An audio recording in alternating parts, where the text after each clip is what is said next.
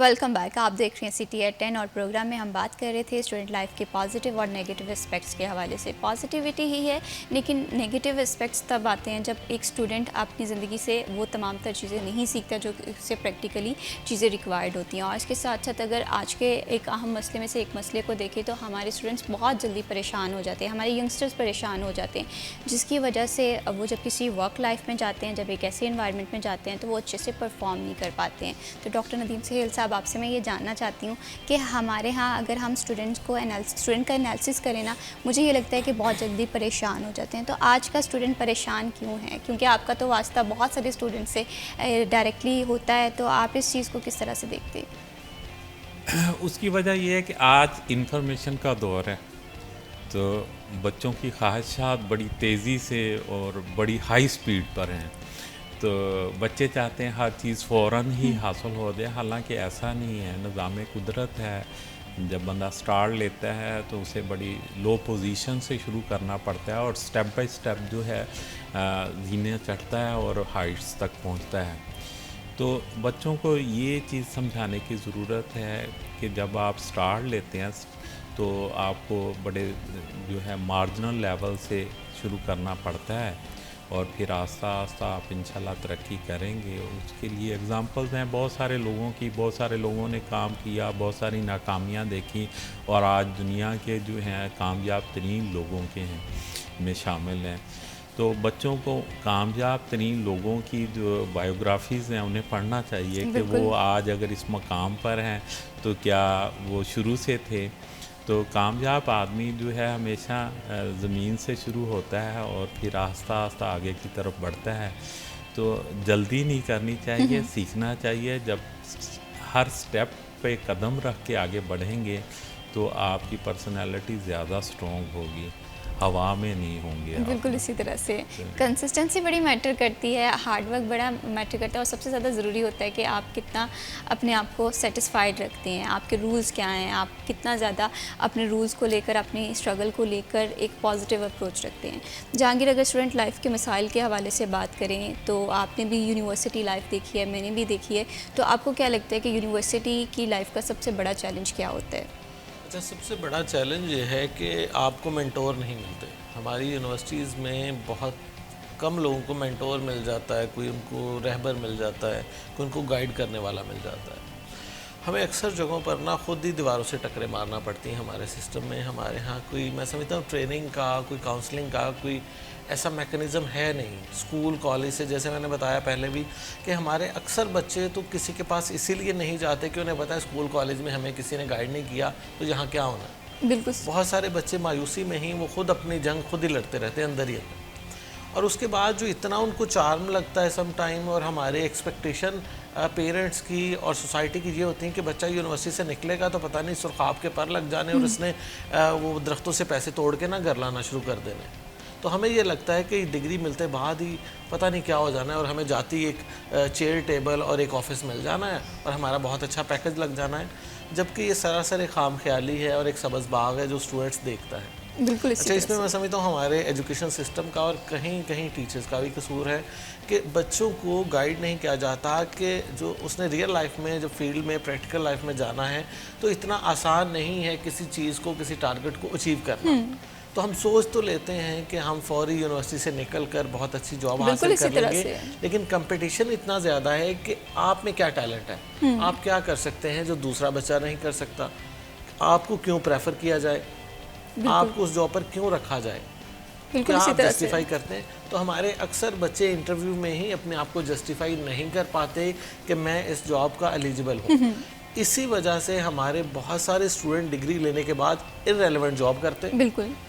کسی کو اپنی فیلڈ میں جاب نہیں ملی، اس نے ادھر ادھر سے پکڑ کے سفارش کہیں نہ کہیں بیٹھ گیا، وہ کسی آفس میں، کسی اسکول میں جا کے ٹیچر بن گیا. اور میں یہ گارنٹی سے کہتا ہوں کہ ہمارے اکثر ٹیچر وہ ہیں جن کو ریلیونٹ جاب نہیں ملتی تو وہ ٹیچنگ میں آ جاتے ہیں. بالخصوص پرائیویٹ سیکٹر کے اسکولز میں جا کے دیکھ لیں، ایون گورنمنٹ اسکولز میں بھی دیکھ لیں، تو اس سے پوچھیں کہ آج جب آپ پڑھ رہے تھے، جب آپ اسٹوڈنٹ تھے، تو کیا آپ ٹیچر بننا چاہتے تھے؟ تو میرا نہیں خیال کہ آپ کو کوئی 10% بھی کہیں کہ ڈیورنگ اسٹڈی میں ٹیچر بننا چاہتا تھا. تو یہ ریزن ہے کہ ہمارے ہاں آپ کو ہر فیلڈ میں ارریلیونٹ لوگ بیٹھے ہوئے نظر آئیں گے. اس کی ڈگری کا پوچھیں اور اس کی جاب وہ میچ ہی نہیں کر رہی ہوتی. ہمارے ارد گرد بے شمار لوگ ایسے ہیں. اس میں جہانگیر یونیورسٹی کے پلیسمنٹ بیورو کا بڑا امپورٹنٹ رول ہونا چاہیے، تو کیا وہ رول فلفل ہوتا ہوا دکھائی دے رہا ہے آپ کو؟ اچھا، وہ رول مجھے لگتا ہے کہ ہمارے ہاں نا یونیورسٹیز میں کئی ایسے دفاتر ہیں جو برائے نام بن گئے ہیں. اچھا، ان کو لگتا ہے کہ پلیسمنٹ آفیسر کا کام ہے کہ ہم نے نوٹس بورڈ کے بھرتیوں کے اشتہار لگا دیے تو بچے خود ہی جائیں. میرا یہ ماننا ہے کہ بچوں کو ریفر کیا جائے، بچوں کو خود بھیجا جائے کہ میرا ڈپارٹمنٹ یہ ہے، میں 10 بچے آپ کی انڈسٹری میں بھیج رہا ہوں، میرا ڈپارٹمنٹ یہ ہے، میں اپنے 10 بچوں کو بھیج رہا ہوں. جب آپ کا لائزون ہوگا، بچوں کو وہاں دیکھیں، بچوں کو پتہ ہی نہیں ہوتا کہ انڈسٹری میں ہو کیا رہا ہے اور میرا سکوپ کیا ہے.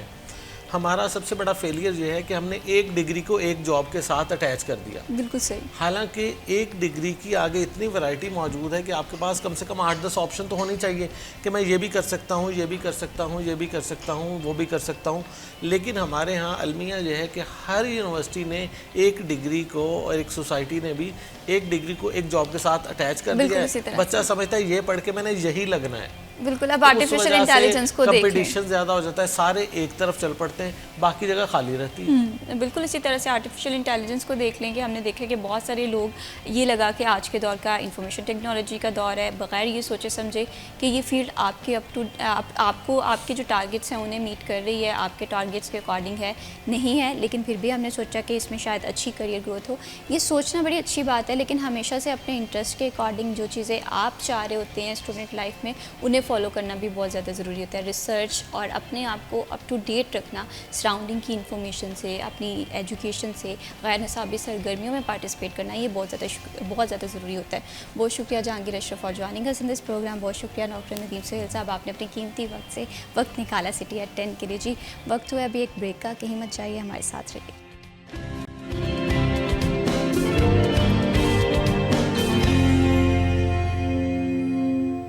ویلکم بیک, آپ دیکھ رہے ہیں سٹی ایٹ 10. بڑھاتے ہیں جی پروگرام کو آگے اور بات کرتے ہیں آج کے بھاؤ کے حوالے سے. سبزیوں کی قیمتوں میں روزانہ رد و بدل ہم دیکھتے ہیں اور کہیں نہ کہیں یہ اثر انداز ہو رہا ہے ہمارے ریگولرلی گھر کے بجٹ کے حوالے سے. اور سب سے مشکل سوال ہوتا ہے کہ خاتون خانہ کے لیے آج کیا بنایا جائے جو کہ بجٹ کے اکارڈنگ بھی فٹ ہو رہا ہوتا ہے. تو دیکھتے ہیں کہ آپ کے بجٹ کے اکارڈنگ آج کون سی سبزی فٹ ہو رہی ہے ہمارے آج کے بھاؤ سیگمنٹ میں.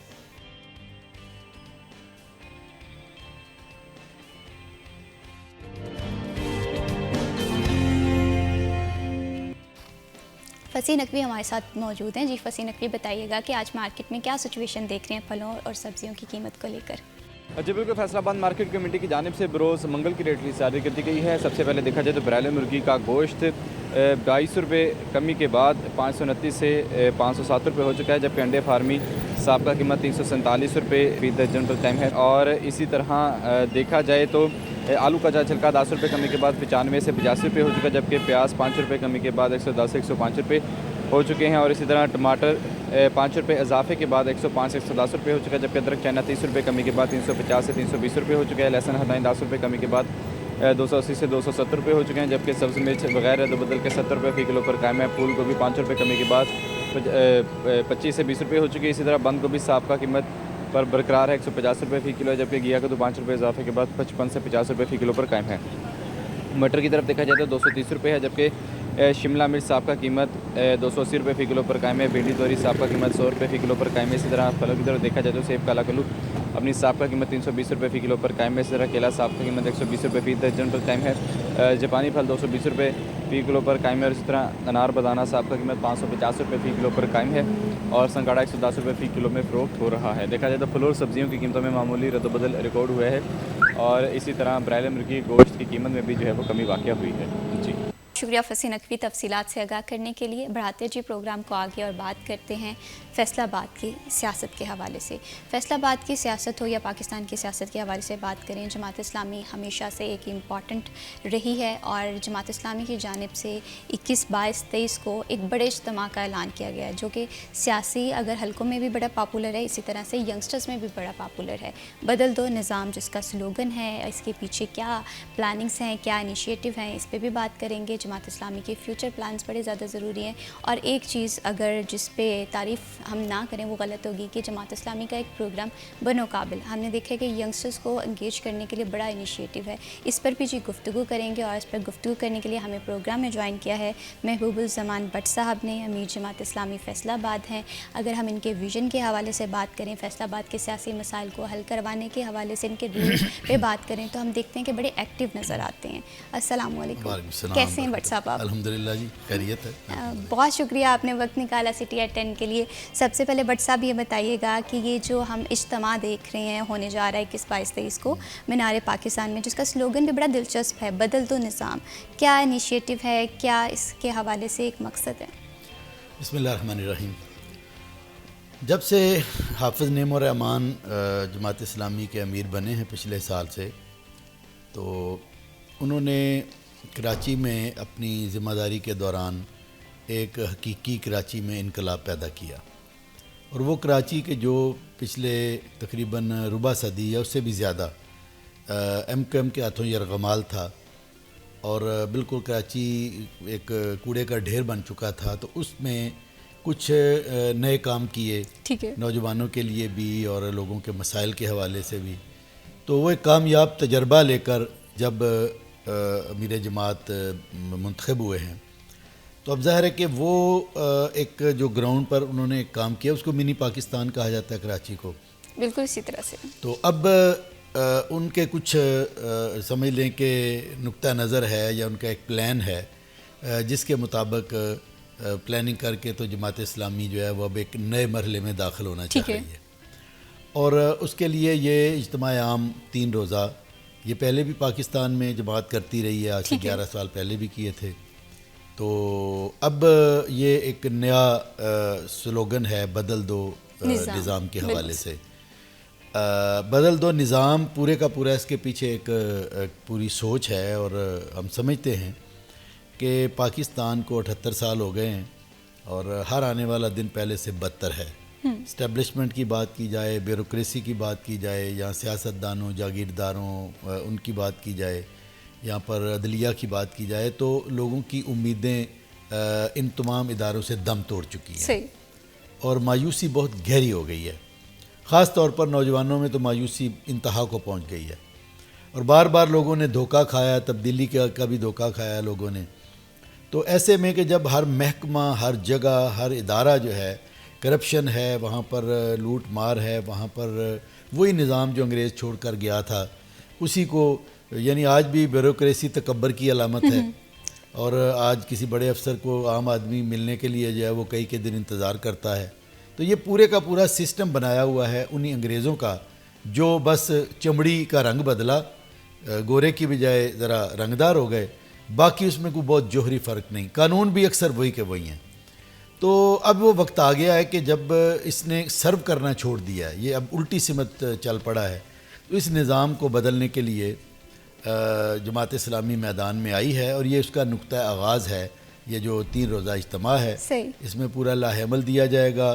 ہر شعبہ زندگی کے بارے میں وہاں پر پروگرام ہوں گے اور ان کے بارے میں کچھ سفارشات ہوں گی، اور پھر ان کو لے کر جماعت اسلامی آگے جو ہے وہ ایک عوامی میس موومنٹ کے ذریعے سے آگے بڑھنے کی کیا کوشش کریں ایکسپیکٹ کر رہے ہیں کہ کتنے لوگ آپ کے اس اجتماع کو جوائن کریں گے؟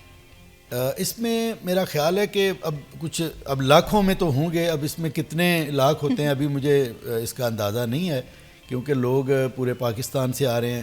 یعنی ابھی مجھے خبر ملی کہ برطانیہ سے ایک پورا چارٹرڈ طیارہ جو ہے وہ کروا کے ہمارے لوگ اس اجتماع میں شرکت کے لیے آ رہے ہیں. That's really amazing. اور مجھے لگتا ہے کہ کسی بھی پارٹی کی بڑی اچیومنٹ ہوتی ہے. اس طرح امریکہ سے، یورپ سے، مختلف ممالک سے میرے اکثر دوست ہیں کہ جو سال ہر سال سے نہیں آئے.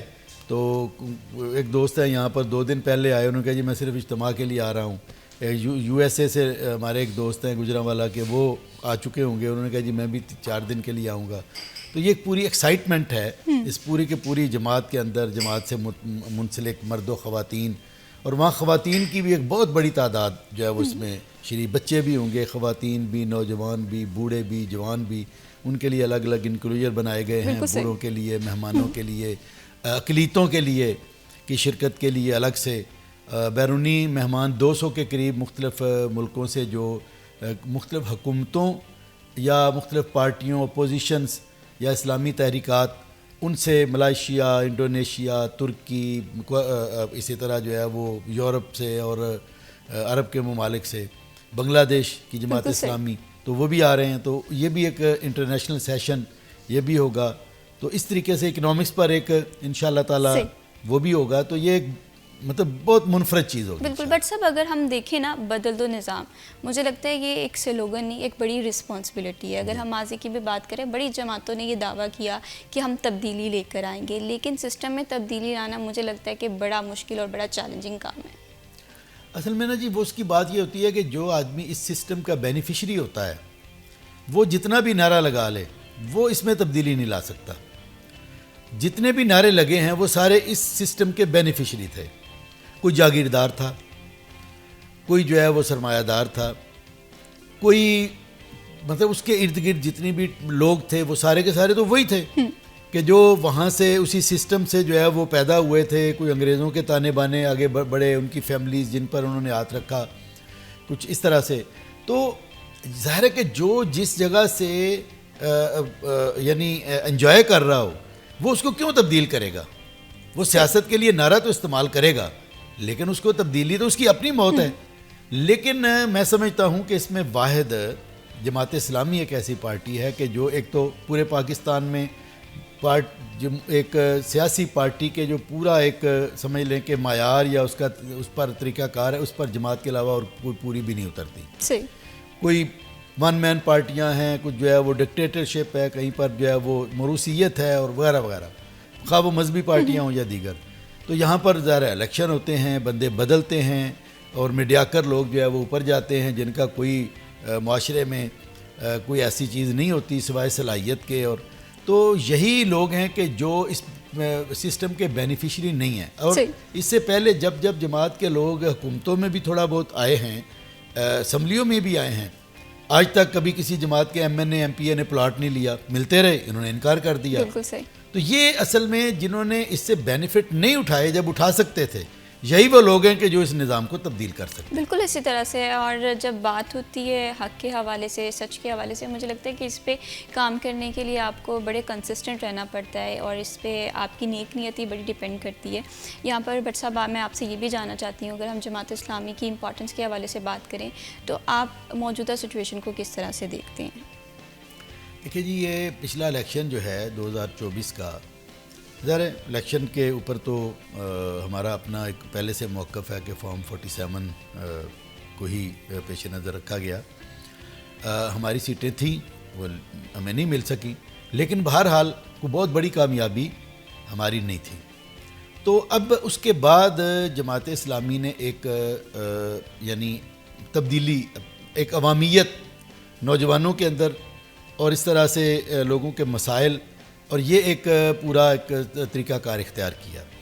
اور جو اس وقت سروے ہیں، ہم نے جو سروے کروائے ہیں، ان میں جماعت اسلامی سال پہلے جہاں پر موجود تھی اس سے جو ہے وہ ڈبل سے بھی اوپر جو ہے اس وقت موجود ہے. تو یہ گویا کہ ایک تبدیلی کا آغاز ہے. تو ابھی بنو کابل پر بھی آپ نے سوال کرنا ہے، اس کی میں بعد میں کروں گا. تو میں یہ سمجھتا ہوں کہ جماعت اسلامی کا ووٹ بینک تو لامحالہ 2% سے کم تھا پچھلے 2-3 الیکشن میں، لیکن اس کی بھی بے شمار وجوہات تھیں. ہم نے مختلف قسم کے اتحادوں میں جا کر ہمارا موقف ذرا دھندلا گیا اور ہم پیچھے رہ گئے. لیکن اب جب سے جماعت اسلامی نے اپنے جھنڈے نشان اور اپنے موقف کے ساتھ الیکشن میں حصہ لینے کا اعلان کیا، اور اس میں یہ پہلی مرتبہ ہم نے حصہ لے بھی لیا، تو اب ظاہر ہم اپنے موقف کے ساتھ آگے چل رہے ہیں. تو جو ہمارے میسج میں شروع سے انقلابیت تھی، وہ انقلابیت اب دوبارہ لوگوں کے سامنے آئے گی. اور ہم نے جو پیچھے غلطیاں کوتاہیاں ان پر بھی ظاہر ہے کہ اچھے طریقے سے غور و خوض کیا. انشاءاللہ تعالی آپ دیکھیں گے کہ یہ جو ووٹ بینک اب سال پہلے کی نسبت اب دگنا تقریباً سروے کے مطابق نظر آ رہا ہے. تو یہ بتدریج آگے بڑھے گا اور لوگوں کے پاس انقلاب کے لیے جماعت اسلامی کے چوائس کے علاوہ اور کوئی چوائس ہے ہی نہیں. بالکل اسی طرح سے. بٹ صاحب ابھی آپ نے ایک بات کی کہ اب ماضی کی غلطیوں کو ہم ریپیٹ نہیں کریں گے. کون سی ایسی غلطیاں ہیں جو کہ آپ چاہتے ہیں؟ اب کیونکہ ظاہر سی بات ہے اب سیاسی دور ہے، ہمیں ینگسٹرز کو بھی انگیج کرنا ہے، ہمیں اپنا ووٹ بینک جو ہے جماعت اسلامی کو وہ بھی واپس گین کرنا ہے. تو کون سی غلطیاں ہیں جس سے آپ نے بہت میں ایک مین چیز یہ ہوئی کہ ہم نے اتحادی سیاست کی. مختلف جبر حالات کے ایسے رہے، مثلا بھٹو کا ایک جبر، اس کے مقابلے پر پی این اے بنا. بہت اس وقت کے حوالے سے یہ شاید ٹھیک ہی یعنی فیصلہ تھا، لیکن بہرحال الٹیمیٹلی جماعت اسلامی اس وقت سب سے بڑی پارٹی تھی. 1970 کے الیکشن میں پیپلز پارٹی کے بعد سب سے زیادہ ووٹ بینک جماعت اسلامی. بالکل اسی طرح سے ہم نے دیکھا جماعت اسلامی کی بڑی پاپولیرٹی رہی ہے اور سب سے ٹرسٹڈ جماعت ہم نے دیکھا کہ ماضی میں جماعت اسلامی رہی ہے. بہت سارے لوگ ٹرسٹ بھی کرتے رہے، لیکن جیسے جیسے سال گزرے ووٹ بینک کم ہوتا گیا. اور دوبارہ سے موجودہ سچویشن کس طرح سے پارٹیز تمام چیزوں کو انگیج کری، اس پر جی فردر بھی گفتگو کریں گے. وقت ہوا بریک کا، stay with us. Welcome back. آپ دیکھ رہے ہیں سٹی ایٹ 10 اور پروگرام میں جی ہم بات کر رہے ہیں سیاسی گہما گہمی کے حوالے سے. سیاست کسی بھی ملک میں اگر ہم دیکھیں کہ بڑی ریفارمز لے کر آتی ہے، اگر ہم اس پہ ایک ایمانداری سے ایک اچھے سسٹم کو آرگنائز کریں. اور اسی طرح سے ہم جماعت اسلامی کے مسائل کے حوالے سے بات کر رہے تھے. بٹ صاحب اگر ہم جیسے بریک پہ جانے سے پہلے بات کر رہے تھے کہ جماعت اسلامی آج سے 20-25 یا 30 سال پہلے بات کریں بڑی پاپولر تھی، ہم اسمبلی میں بھی سیٹس دیکھتے تھے، لیکن جیسے جیسے سال گزرے پاپولیرٹی کم ہوتی گئی. کہیں نہ کہیں آپ یہ سمجھ رہے ہیں کہ یہ پاپولیرٹی جو کم ہوئی تھی تب یہ اتحاد کی وجہ سے ہوئی تھی، اتحادی سیاست کہیں نہ کہیں انوالو تھی؟ جی بالکل، اس میں بہت بڑا فیکٹر یہی ہے کہ ہم نے جو ہے وہ اتحادوں کا تجربہ کیا. اس وقت یہی ذہن میں تھا کہ اس کے نتیجے میں آگے بڑھا جائے گا اور ہم اسمبلی میں جا کر پاکستان کی کچھ چلو جزوی طور پر تبدیلیوں کا آغاز کر سکیں گے پازیٹیولی. لیکن ہوا یہ کہ جو بڑی پارٹی ساتھ ہوتی تھی وہ بڑی پارٹی جب حکومت میں آنے کے بعد اس کے اپنے ترجیحات ہو جاتی تھیں اور وہ مقاصد بھی ٹھیک طریقے سے وہ پورے نہیں ہو پاتے تھے. کچھ نہ کچھ ہوئے بھی، ہم نے بے شمار معاملات میں بڑی پازیٹیو کردار بھی ادا کیا. لیکن آخر کار ہم نے یہ سمجھا، اس پر ہم نے بڑا غور و فکر کیا، پورے تھنک ٹینک بٹھائے، کمیٹیاں بنی اور اس پر پورا سال 2 سال غور و خوض ہونے کے بعد پھر ہم نے اس پہ میٹنگز کر کے تو ہماری مرکزی شورا نے 2019 میں اس بات کا سراج الحق صاحب امیر تھے اس وقت، فیصلہ کیا کہ ہم کسی بھی اتحاد میں نہیں جائیں گے. ٹھیک ہے. البتہ ہاں کہیں کوئی الیکشن میں کوئی چھوٹا موٹا کوئی ایڈجسٹمنٹ ہوتی ہے وہ ایک الگ بات ہے اپنے نشان پر رہ کر. تو اس کی وجہ سے ہمارا جو ہے وہ ووٹ بینک بھی کم ہوا اور ہمارے وہ نعرے اور ہمارا جو موقف ہے وہ کہیں اور چلا گیا. لیکن جب سے جماعت نے اب 5-6 سال سے یہ اپنے اصل کی جانب یعنی موقف کی جانب لوٹی ہے اور اس میں ہم نے اب میدان میں نکلے ہیں، تو آپ دیکھ رہی ہیں کہ نوجوانوں میں بھی ایک پذیرائی ہے اور پبلک میں بھی لوگوں نے محسوس کیا ہے کہ بھئی یہ جماعت بالکل. بٹ صاحب جس طرح بھی آپ نے بات کی کہ عوام کنفیوزڈ ہو گئی تھی کہ اتحادی سیاست کے حوالے سے ہم بات کریں تو عوام کا یہ بھی سوال ہے کہ اگر اتحادی سیاست کو ایک طرف کر دیا جائے اور مستقبل میں ایسا نہیں ہوگا، کیونکہ آپ کو بھی پتہ ہے کبھی کبھی اتحاد ہے وہ مجبوراً کرنا پڑتا ہے، کبھی پارٹی کے بینیفٹس کو دیکھ کر کرنا پڑتا ہے. تو عوام اس چیز سے بڑا ایک ظاہر سی بات ہے آپ کا ووٹ بینک ہونے کے پیچھے کہیں نہ کہیں اگر یہ ریزن تھی تو فیوچر میں تو آپ کو بڑا اس حوالے سے ریسٹرکٹ رہنا پڑے گا. جی ہم اسٹرکٹ ہی ہیں اور ہمیں اس جو پچھلے 6 سال ہیں آپ نے دیکھا ہے کہ ہم نے کہیں پر بھی ہمیں اگر کہیں کو تھوڑا بہت کامیابی کا امکان بھی تھا تو ہم نے نہیں کیا. ہم نے اسمبلی کے اندر بھی اس دوران ہم نے جو ہے وہ اپنے موقف پر قائم رہے اور ہم نے کسی کے ساتھ کوئی الحاق کی نہیں کیا، کسی کے ساتھ ملے نہیں، اصولی موقف پر قائم رہے. خواہ سارے کے سارے ایک طرف تھے، خواہ وہ ایکسٹینشن کا معاملہ ہو یا اس طرح کے دیگر معاملے ہو، یہ سارے آج کے انقلابی اس وقت جو ہے وہ سارے کے سارے اکٹھے تھے. تو ہم اکیلے میدان میں تھے کہ یہ اصول ہوتا ہے. تو بہرحال اب ہم نے ایک نئی تبدیلی کا ایک نعرہ لگایا ہے، انقلاب کا نعرہ لگایا ہے اور اس میں میں سمجھتا ہوں کہ ایک ہمارا تجربہ، 2 تجربات ہیں اس میں. صحیح. پہلا جو تجربہ ہے ہمارا وہ ہے پچھلے سال بجلی کے قیمت کے حوالے سے دھرنے کا. ٹھیک ہے. یہ ایک بڑی منفرد اس حوالے سے چیز تھی کہ پاکستان میں جتنے بھی دھرنے ہوئے وہ اپنی پارٹی کے لیے، لیڈرشپ کے لیے، حکومت جب اسمبلی کے اندر جانے باہر نکلنے کے لیے، لیکن پیور عوام کے کسی مسئلے پر دھرنا ہونا یہ میں نے کم ہی دیکھا ہے. تو یہ دھرنا 14-15 دن کا دھرنا تھا اور ہم نے اس پر آئی پی پیز کو تو لوگ جانتے ہی نہیں تھے. بالکل اسی طرح سے. اور ہمارے جو وزیر تھے، وزیر توانائی اور بجلی، وہ کہتے تھے جی کون سے آئی پی پیز، ان سے تو بات ہی نہیں ہو سکتی، ان سے کوئی نیگوشیشن نہیں ہو سکتی، وہ تو جناب مقدس گائے ہیں، وہ تو عالمی عدالت میں چلے جائیں گے، ہمیں یوں ہو جائے گا، ہمارا فلاں نقصان ہو جائے گا. بالکل انہوں نے بالکل فلیٹلی ریفیوز کیا ہوا تھا. لیکن جب ہم نے جا کر دھرنا دیا اور دھرنا مسلسل چلتا رہا، پھر کمیٹیاں بنی، پھر ان کمیٹیوں کے ساتھ جب ڈائلاگ ہوا تو ان کے پاس کوئی جواب نہیں تھا، ہمارے پاس دلائل تھے.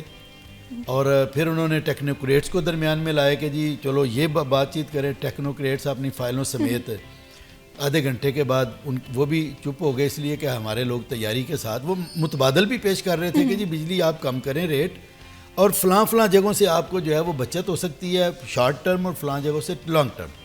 نتیجہ یہ نکلا کہ انہوں نے وعدہ کیا کہ جی ٹھیک ہے ہم آپ کو کچھ مہینے ہمیں دیں تو ہم یہ بات چیت کرتے ہیں آئی پی پی سے، تو ہم جو ہے وہ کریں گے. اس کے بعد وزیر اعظم نے کچھ 5 مہینوں کے بعد اعلان بھی کیا 7.5 روپے بجلی کی کمی کا، اگرچہ وہ بیسک ٹیرف میں نہیں کیا لیکن بل کیا ضرور، اور اس کا ابھی بھی کچھ نہ کچھ ہمیں ریلیف مل رہا ہے. لیکن ایک بہت بڑی چیز جو ہوئی ہے وہ یہ ہوئی ہے کہ اسی ہمارے اس پریشر پر جب ان سے بات ہوئی ہے آئی پی پی سے، تو بہت ساری آئی پی پی سے معاہدے کینسل ہوئے ہیں، کوئی ریوزٹ ہوئے ہیں. تو آپ نے یہ خبر ہفتہ پہلے میڈیا میں ہی آئی ہے کہ 3600 ارب روپے جو ہے وہ پاکستانی گورنمنٹ نے کہا ہے کہ ہمیں یہ اس سال بچت کی امید ہے، یا کچھ ہوئے ہیں 3600 ارب.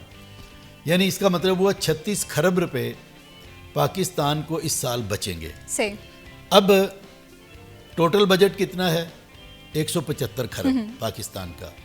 اس میں اگر آپ جو قرضے واپس کرنے ہیں سود سمیت اور دفاعی بجٹ، ظاہر دفاعی بجٹ تو فوج پر اور اس پر لگے گا عوام، ان دونوں کو ملا لیں تو یہ تقریباً 115 کھرب روپے یہ بنتے ہیں. ٹھیک ہے.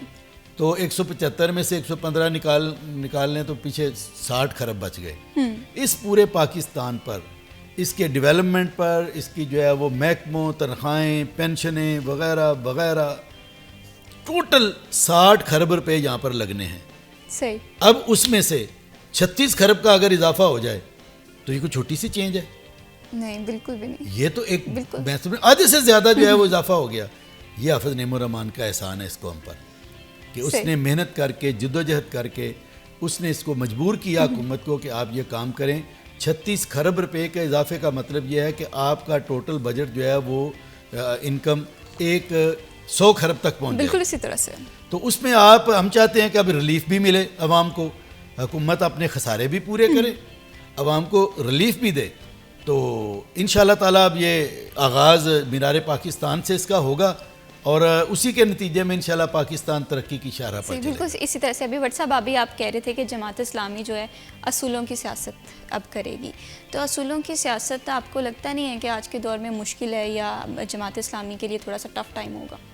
دیکھیں جی، ہم نے اصولوں کی سیاست ہی ہمیشہ کی ہے. ہم نے کہیں اگر کچھ قوم کے اجتماعی فائدے کے لیے کہیں کوئی اتحادی سیاست بھی کی ہے تو ہم ذاتی طور پر اس پوری علائشوں سے محفوظ رہے ہیں. کسی ہمارے ممبر پر بریف کیس بھر کر ہمارے پاس بھی آتے رہے ہیں، لیکن کسی پر کوئی 1 روپے کا بھی الزام نہیں ہے. لینا تو بات کی بات ہے، الحمدللہ الزام نہیں ہے. کسی نے کبھی پلاٹ نہیں لیا، کسی نے کبھی حکومتی مراعات نہیں لی اسمبلیوں میں رہتے ہوئے، حکومتوں میں رہتے ہوئے. تو یہ ایک انقلابیت کی ایک علامت ہے کہ ٹھیک ہے، سیاسی طور پر کہیں اونچ نیچ ہونا الگ بات ہے، لیکن آپ اپنے کریکٹر کے ساتھ اس بات کو ہمیشہ ثابت کرتے رہے ہیں کہ آپ ہی وہ لوگ ہیں کہ جو اس ملک کی تقدیر کو بدل سکتے ہیں. اب انشاءاللہ تعالی آنے والے وقت میں جب اقتدار ہوگا تو پھر تو اس کو زیادہ اچھے طریقے سے، کراچی میں آپ نے دیکھا ہے کہ کراچی میں ہمارا میئر ہوا تھا جب 2001 میں نعمت اللہ خان، تو 4 سالوں میں کراچی کا بجٹ تھا 3 سے 4 ارب روپے. بالکل صحیح. اور 4 سال بعد بجٹ ہو گیا 32 ارب روپے. یعنی یہ صرف کراچی کی بات ہے. تو کراچی تبدیل ہو گیا. ابھی ہم صرف کچھ 13 ٹاؤنز میں جیتے ہیں. فنڈز نہیں مل رہے، فنڈز انہوں نے روکے ہوئے ہیں، لیکن اس کے باوجود آپ ان 13 جو علاقے ہیں ان کو دیکھ لیں جا کر، ان کی پارک کو، ان کی سڑکوں کو، ان کی اسٹریٹ لائٹ کو، اور باقی کراچی کو دیکھ لیں تو یہ سرو کیا ہے، نظر آتا ہے. تو انشاءاللہ ہمیں کچھ تھوڑا بھی اگر وسائل اور اختیار ملے گا، ہم تو باہر رہ کر اتنا سرو کر رہے ہیں، تو انشاءاللہ جب آگے بڑھیں گے تو آپ دیکھیے گا کہ پاکستان کے اندر ایک بڑی تبدیلی نظر آئے گی. بالکل اسی طرح سے ہے، اور عوام کے فلاح و بہبود کے لیے سوچنا بہت زیادہ ضروری ہے. اگر ہم دیکھیں گے کہ ہم عوام کی فلاح کے لیے سوچ رہے ہیں، عوام کی جو غربت ہے اسے کم کرنے کے حوالے سے سوچ رہے ہیں، بے روزگاری کو کم کرنے کے حوالے سے سوچ رہے ہیں، تب ہمیں لگے گا کہ ہم رائٹ سمت میں جا رہے ہیں. فردر بھی سیاسی مسائل کے حوالے سے پروگرام میں گفتگو ہوگی. جی وقت ہوا ہے بریک کا، قیمت چاہیے ہمیں.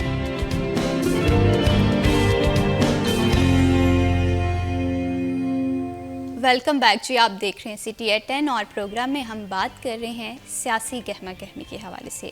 اگر سیاست کسی ایک رائٹ ڈائریکشن میں جائے، ہم دیکھتے ہیں کہ نظام میں بڑی بہتری آئے گی، ہم دیکھتے ہیں کہ ملک خوشحالی کی طرف جائے گا. ضرورت اس چیز کی ہے کہ انگیج کیا جائے، ہماری یوتھ کو انگیج کیا جائے، بے روزگاری کو ختم کیا جائے، عوام کی قوت خرید کو بڑھایا جائے، عوام کی فلاح و بہبود کے لیے سوچا جائے. فردر بھی جی اس پہ بات کریں گے. یہاں پر میں تعارف کروانا چاہتی ہوں، ہمیں پروگرام میں جوائن کیا ہے جناب ظفر ڈوگر صاحب نے، بیورو چیف سٹی 41 ہے, صحافت کی دنیا کا ایک بڑا نام ہے, بڑا ویژن رکھتے ہیں, فیصل آباد کے مسائل کے حوالے سے بات بلند کرنی ہو, مسائل کو حل کروانے کے لیے بڑا انیشیٹو لیتے ہیں. تو آئیے خوش آمدید کہتے ہیں. السلام علیکم. وعلیکم السلام. کیسے ہیں الحمدللہ, آپ سر؟ بہت شکریہ Mehwish, thank you very much. بہت شکریہ آپ نے پروگرام کے لیے وقت نکالا. جناب ظفر ڈوگر صاحب, ہم بات کر رہے تھے جماعت اسلامی کے منشور کے حوالے سے. ہم دیکھ رہے ہیں کہ ایک بڑا اجتماع ہونے جا رہا ہے 21-22-23 کو, مینار پاکستان بدل دو نظام جس کا سلوگن ہے. آپ اس اجتماع کو کس نظر سے دیکھتے ہیں؟ جی, جماعت اسلامی کی پوری ایک تاریخ ہے, ایک مذہبی اور سیاسی حوالے سے اس کا ہمیشہ ایک بہت اہم کردار رہا ہے. بہت سارے لوگ جماعت اسلامی کی سیاست سے اختلاف بھی کرتے ہیں, بہت سے لوگ پسند بھی کرتے ہیں. پسند کرنے کی بھی وجوہات ہیں اور اختلاف کرنے کی بھی وجوہات ہوتی ہیں, اور یہ اختلاف رائے تو ہمیشہ ہوتا بھی ہے زندہ معاشروں میں, اور یہ حسن ہوتا ہے جمہوریت کا. بالکل. تو جماعت اسلامی کا البتہ یہ میں کہوں گا کہ جو ایک نظم و نسق ہے, اور جماعت اسلامی کا جو بھی ویژن ہے وہ اس کے ساتھ بڑے کمیٹڈ ہیں, بڑے جڑے ہوئے ہیں سختی کے ساتھ, اور آگے بڑھنے کے لیے عوام کو مسائل سے نکالنے کے لیے پورے مخلصانہ طریقے سے سرگرم عمل رہتے ہیں ہمیشہ. یہ بہت بڑی بات ہے کہ جب سے جماعت اسلامی 1942 کے لگ بھگ جب بنی ہے تو مطلب آج تک وہ لگے ہوئے ہیں اور جتے ہوئے ہیں اپنے ٹارگٹ, اپنے ٹاسک, اپنی منزل کی طرف رواں ہے ان کا قافلہ. بہت سے ادوار آئے. آج میں سمجھتا ہوں کہ جماعت اسلامی جس موڑ پہ کھڑی ہے تاریخ کے, اس کو اگر میری نظر سے دیکھیں تو ایک ریئلائزیشن آئی ہے جماعت اسلامی کے اندر کہ ہمیں جدید عہد کے جو تقاضے ہیں, جو چیلنجز ہیں, ان سے نمٹنے کے لیے ہمیں کچھ جدید انداز, جدید اطوار, جدید ٹیکنیکس وہ ساری اپنانا ہوگی. بالکل. اور ہمارے آئیڈیلز, ہمارے گولز, ان کو اچیو کرنے کے لیے کچھ عوامی انداز بھی اپنانا پڑے گا, کیونکہ عوام, آپ بلاغیات کو آپ سمجھتی ہیں کہ ان تک میسج پہنچانے کے لیے ان کو ان کی سطح پہ آنا پڑتا ہے. بالکل اسی طرح. اور جب تک سب کو پارٹیسپیشن کا احساس نہ ہو, ہر کوئی یہ نہ سمجھے کہ میں بھی اس کا حصہ بن سکتا ہوں, یہ میرے بھی مسائل کے لیے بات کرتی ہے, یہ میسج جب ان کے ذہنوں تک نہیں پہنچا پائیں گے آپ, تو آپ کامیاب نہیں ہو سکتے. مجھے لگتا ہے کہ کہیں نہ کہیں کسی نہ کسی سطح پر جماعت اسلامی کے اندر یہ آگہی بڑی یہ پیدا ہوئی ہے, اور اس بار کا جو اجتماع ہو رہا ہے, اور حافظ نعیم صاحب جو جماعت اسلامی کے امیر اس وقت ہیں, وہ بڑے کلیئر ویژن کے ساتھ جماعت اسلامی کو لے کے چل رہے ہیں. مجھے یقین ہے, اور امیر جماعت اسلامی فیصل آباد محبوب الزماں بٹ صاحب جو ایک اسٹوڈنٹ لیڈر بھی رہے ہیں اور بہت ہی ڈائنامک پرسنالٹی ہیں, بہت زبردست تھاٹس ہیں, اپنے کلیئرٹی ان کے اپنے تھاٹس میں, ان کے ساتھ بھی جب تبادلہ خیال ہوتا ہے تو مجھے لگتا ہے کہ جماعت اسلامی ایک نئے دور میں داخل ہو رہی ہے. اور اس لیے یہ جو اجتماع عام آ رہا ہے, اس کی اہمیت بہت بڑھ جاتی ہے. بالکل اسی طرح سے ہے. اور جب ہم کسی بھی پارٹی کو ایک ویژن اور کلیئرٹی کے ساتھ دیکھتے ہیں, ہم دیکھتے ہیں کہ پوری نسلوں کی زندگی سنور جاتی ہے. میں بٹ صاحب آپ سے یہاں پر جاننا چاہتی ہوں, اگر ہم مسائل کے حوالے سے بات کریں, پاکستان کے سیاسی مسائل, مجھے لگتا ہے کہ اگر یہ سیاسی مسائل کو ہم سمجھ جائیں تو اس کا حل بھی کہیں نہ کہیں ممکن ہے. آپ کی نظر میں سیاسی مسائل کیا ہیں؟ دیکھیے, سب سے بڑا مسئلہ تو یہ ہے نا کہ ویسے تو مسائل بے شمار ہیں, عوامی مسائل ہیں, آئینی مسائل, قانونی مسائل پیدا ہوئے ہیں. جمہوریت بذات خود اس وقت بے چارگی کے عالم میں ہے, لیکن سب سے بڑا مسئلہ یہ ہے کہ جو طبقہ آج سے 78 سال پہلے, جو نظام آج سے 78 سال پہلے انگریز یہاں سے چھوڑ کر گیا, اس نظام کو ہم نے سینے سے لگا لیا. اس لیے کہ اس وقت کے جتنے بھی بینیفیشری تھے اس سے, وہ سب حکومتوں میں تھے. وہ جاگیردار ہوں, وہ سرمایہ دار ہوں, سیاستدان ہوں, وہ جرنیل ہوں, وہ بیوروکریسی ہو. انہوں نے اپنی تاریخ 14 اگست سے سٹارٹ نہیں کی. بالکل. ان اداروں کی جتنی بھی جو ہے وہ اپنی تاریخ اور اپنا سٹارٹ وہ انگریزوں کے دور سے ہی انہوں نے اس کو لیا. آپ ان کے دفتروں میں جائیں, ان کی بات سنیں, تو اب گویا کہ ان کے لیے وہی لاہ عمل چلا آ رہا ہے. ہمارے قوانین جو ہیں وہ 90% وہی پرانے, کوئی 60 سم تھنگ کا بنا ہوا, کوئی 19 کا کوئی بنا ہوا. اب ظاہر ہے کہ تھوڑی تھوڑی تبدیلی اس میں آتی بھی رہی, تو میں سمجھتا ہوں کہ اصل یہ بنیاد ہے. ہم نے ادھر ادھر کی بہت کوششیں کر لیں, بالکل اسی طرح فلاں مسئلہ حل کر لیا جائے, فلاں کر لیا جائے تو فلاں ہو جائے گا, لیکن وہ کہتے ہیں نا جی کہ جب تک وہ کتا جو ہے وہ کنویں میں ہو تو آپ جتنے مرضی پانی کے ڈول نکال لیں, پانی پاک نہیں ہوتا. جب تک یہ نظام کا کتا جو ہے وہ وہاں سے نکلتا نہیں ہے اور تو پھر جو ہے وہ کنواں صاف ہوگا. تو اس لیے اور پھر یہ جو سرو کرنا تھا اس نظام نے کر لیا ہے. اب تو اس نظام کے ذریعے سے لوگوں کے اوپر جو ہے وہ مصیبت اور پریشانی ہی پریشانی ہے. تو یہی وہ موقع ہے کہ اس پر ضرب لگائی جائے, اور میں سمجھتا ہوں کہ اس نظام کی تبدیلی اور نظام کے ساتھ جڑے ہوئے مفادات کے اسیر ان تمام طبقات کی تبدیلی, یہ دونوں لازم و ملزوم ہیں. اور ان صاف ستھرے لوگوں کی کا آنا تاکہ اس نظام کی جگہ پر ایک پیرلل دوسرا نظام جو ہے وہ صاف ستھرا نظام قائم کیا جا سکے, یہ ہے ہمارا ایک نقطہ بنیادی جو سمجھتے ہیں کہ یہی وہ تبدیلی اور یہی وہ سیاسی عمل ہے کہ جو اگر اس کی جانب قوم چل پڑے گی, جو 21, 22, 23 نومبر کو حافظ نعیم الرحمان صاحب نے جس میں اعلان کیا, اور صرف سادہ اعلان نہیں کیا, اس میں قرارداد معیشت باقاعدہ طے ہوگی, ایک نیشنل ڈائلاگ ہوگا, اسی میں ماہرین معاشیات, اسی طرح جو ہے وہ مختلف شعبے جو ہیں وہ ان کے اوپر بات چیت ہوگی اور قوم کو ایک نئی روشنی اور نئی راہ بھی دکھائی جائے گی. بالکل اسی طرح سے ہے, ینگسٹرز کو انگیج کرنا بہت زیادہ ضروری ہے. اگر ہم دیکھیں کہ بے روزگاری کے مسائل ہیں یہ بڑھ رہے ہیں کیونکہ ہم ینگسٹرز کو انگیج نہیں کر پڑے. جماعت اسلامی کا پروگرام بنو قابل, اس پہ جی ہم بات کریں گے, لیکن وقت ہوا ہے بریک کا, کہیں مت جائیے, ہمارے ساتھ رہیے.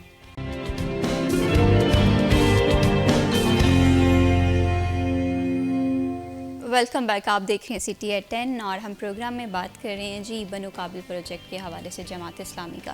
ینگسٹرز کو انگیج کرنا ہو, ینگسٹرز کو امپاور کرنا ہو, ہم دیکھتے ہیں کہ بہت کم لوگ ہیں, بہت کم جماعتیں ہیں جو اس حوالے سے سوچتی ہیں. جناب ظفر ڈوگر صاحب, آپ بھی آئی وٹنس ہیں, میں نے بھی دیکھا ہے کیا شاندار پروگرام کا انعقاد ہوا ہے, کتنے لوگ انٹری ٹیسٹ کے لیے موجود ہیں. یہاں سے پتہ چلتا ہے کہ ہماری جو یوتھ ہے وہ سیکھنا چاہ رہی ہے, لیکن اس کے اس سیکھنے کے حوالے سے بہت کم لوگ انیشیٹو لے رہے ہیں.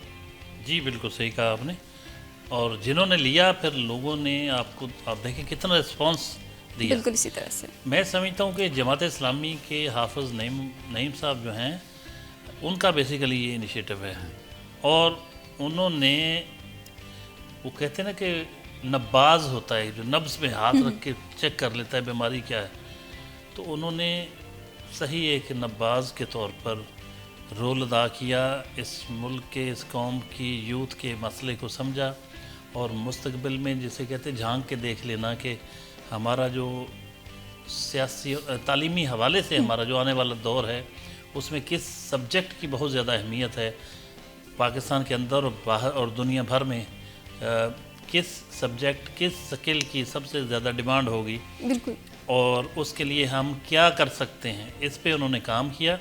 اور ہم نے دیکھا ہمارے آفس کے بالکل سامنے وہ ہزاروں لوگ, 30-40 ہزار لوگ شاید ہوں گے جو ٹیسٹ دینے کے لیے آئے بنو قابل پروگرام کا. اور آئی ٹی کے حوالے سے, آئی ٹی سے ریلیٹڈ کتنے اے آئی ہو, آرٹیفیشل انٹیلیجنس اور انفارمیشن ٹیکنالوجی اور اس کے جتنے بھی شعبے ہیں, ڈیجیٹل مارکیٹنگ ہو اور یا گرافک ڈیزائننگ, پتہ نہیں کافی ساری لمبی لسٹ ہے جو ساری وہ سکلز جو ہیں وہ جو بچوں کو سکھائیں گے. تو یہ بہت بڑا سٹیپ ہے, بہت خدمت ہے, بہت بڑی یہ عملی خدمت کا کی طرف ایک بڑا قدم ہے. تو ریئلی آئی اپریشیٹ حافظ صاحب اور جماعت اسلامی. ظاہر ہے جماعت اسلامی کے امیر کی حیثیت سے وہ یہ کر رہے ہیں, انہوں نے بڑا قدم اٹھایا اور ہمارے بہت بڑے مسئلے کو ایڈریس کیا. اسی طرح سے, اور یہی وقت کی ضرورت ہے کہ سیاسی جماعتیں نہ صرف زبانی جمع خرچ کریں بلکہ اس کی بجائے وہ عملی طور پر اگر کچھ کر سکتے ہیں وہ ان کو کرنا چاہیے. ویسے گورنمنٹ نے بھی ایک سٹیپ اٹھایا ہوا ہے اس سلسلے میں, اور مختلف اداروں کو گورنمنٹ کے پاس ظاہر وسائل بہت ہوتے ہیں, اسی طرح سے وہ بھی آئی ٹی کے فروغ کے لیے, اس کی تعلیم کے فروغ کے لیے بہت کروڑوں روپے مختلف کالجز کو دے رہی ہے. اور جماعت اسلامی نے پرائیویٹ کیپیسٹی میں اتنا بڑا سٹیپ اٹھایا اور اتنی یوتھ کو انگیج کیا تو جماعت اسلامی کو اس پہ ایک واقعی اپریسیشن. بالکل اس پہ کریڈٹ جاتا ہے, اور ینگسٹرز کو امپاور کرنے کے لیے نو ڈاؤٹ گورنمنٹ کی پالیسیز بھی بڑی اچھی آ رہی ہیں, لیکن ایسے میں اگر اقتدار میں نہیں ہے اور پھر بھی یہ تمام تر چیزیں سوچی جا رہی ہیں تو اس میں جماعت اسلامی کا بڑا رول ہے جی.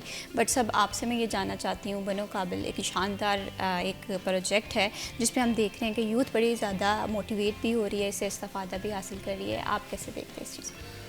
دیکھیں جی, یہ ایک حیران کن چیز ہے, حیران کن تجربہ ہے میرے لیے. کراچی سے جب آفتاب نے اس کو شروع کیا تھا تو اس وقت ہم اس کو دور سے دیکھتے تھے, اور کہتے ہیں نا کہ دور سے دیکھنے میں اور خود اس تجربے سے گزرنے میں بڑا فرق ہوتا ہے. پھر یہ مختلف شہروں میں یہ ٹیسٹ گیا, لاہور میں, ساہیوال, شیخوپورہ, گجرانوالہ, پشاور, اور اس طرح پنڈی, اسلام آباد. اچھا, پھر اس کے بعد ایک گیپ کے بعد فیصل آباد سے اس کا یہ سردیاں جب یعنی گرمیاں ختم ہوئیں تو فیصل آباد سے اس نے سٹارٹ لیا. ہم نے جب اس کو کیا تو اس کی رجسٹریشن شروع میں کوئی بہت زیادہ نہیں تھی, 4-5 ہزار 7 ہزار کے قریب سٹارٹ ہوئی, لیکن یہ بڑھتی گئی. شروع میں ہمیں یہ تھا کہ ہم لوگ کہیں کرسیاں خالی نہ رہ جائیں. جب 5 دن رہ گئے تو ہمیں یہ فکر لاحق ہونے لگی کہ کرسیاں تو بھر جائیں گی, لیکن اب اتنا انتظام کیسے ہم کریں گے. پھر جب 4 دن رہ گئے تو مجھے فکر ہوئی, میں نے فون کیا, میں نے کہا یار بندے زیادہ ہو جانے ہیں تو آپ کیا کریں گے اس میں. انہوں نے کہا جی ہم 15,000 پیپر لے کر آئیں گے. میں نے کہا جی ٹھیک ہے. اگلے دن ہم نے مشورہ کیا جی 25,000 پیپر لانے ہیں, صحیح, اور آخری دن 30,000 پیپر وہ لائے صحیح لاہور سے. اور ہمیشہ سے جتنے پروگرام پہلے ہم کرواتے ہیں ہمیں آخری دنوں میں یہ فکر اور دھڑکا لگا رہتا ہے جی کہ ناکام نہ ہو جائے, بندے نہ کم ہو جائیں. اس مرتبہ یقین کیجئے آخری 2-3 دن مجھے رات کو نیند نہیں آئی کہ بندے زیادہ آ جانے ہیں, ہم ان کو سنبھالیں گے کس طرح. کیسے؟ یعنی 70,000 اس کی رجسٹریشن ہوئی ہے بچے اور بچیوں کی, 70,000. اور ان کے علاوہ بھی کچھ لوگ تھے کہ جو رجسٹریشن کے بغیر آئے. 40,000 بچے اور بچیاں یہاں پر گراؤنڈ میں موجود تھے. بالکل, تقریباً کوئی 8 to 10,000 آبادی تھی جو والدین اور ٹیچرز اور جو باہر یہ ساری سڑک جو ہے انہوں نے گھیری ہوئی تھی, اور ہزاروں بچے اور بچیاں جو باہر سے ہی سال ہسپتال کی پرلی طرف سے یا ادھر سے دیکھ کر رش جگہ نہ ہونے کی وجہ سے, رستہ نہ ہونے کی وجہ واپس چلے گئے. اور پھر جب ہم نے 30,000 کا پیپر لے لیا تو پھر باقی بچ گئے. تو کچھ تو چلے گئے, ہم نے کہا کہ بعد میں کریں گے. 5,000 نے یہاں دھرنا دے دیا, عشاء تک یہاں بیٹھے رہے بچے کے جی ہم ٹیسٹ دے کر ہی جائیں گے. تو 26 تاریخ کو ہم نے 10,000 کا مزید ٹیسٹ لیا, یہ 26 نومبر کو. اب یہی جو چیز ہے یہ میں نے دیکھا مالاکنڈ میں 30-40,000, اسی طرح مینگورہ سوات میں کوئی 40,000 کے قریب, حتیٰ کہ کوئٹہ میں, پنڈی, اسلام آباد, اور یہ جعفر آباد جیسا ایک بالکل پسماندہ علاقہ, وہاں پر 5-7 ہزار بچے جو ہے وہ اکٹھے تھے. تو یہ ایک معجزہ ہے میں سمجھتا ہوں. بالکل اسی طرح سے. اور ہمارے لیے اب یہ چیلنج یہ ہے کہ اب ہم نے اس کے انٹرویو کیے ہیں, انٹرویو ہو گئے ہیں, کچھ بچے رہ گئے, ان کے اجتماع کے بعد انٹرویو کریں گے. انٹرویو کے بعد اب دسمبر میں ہم نے اس کی کلاسز شروع کرنا ہے. آئی ٹی سینٹر بنا رہے ہیں, یہ بہت کاسٹلی کوئی آسان کام نہیں ہے, لیکن بہرحال ہم اس کو بہترین انداز میں کرنے کی کوشش کریں گے.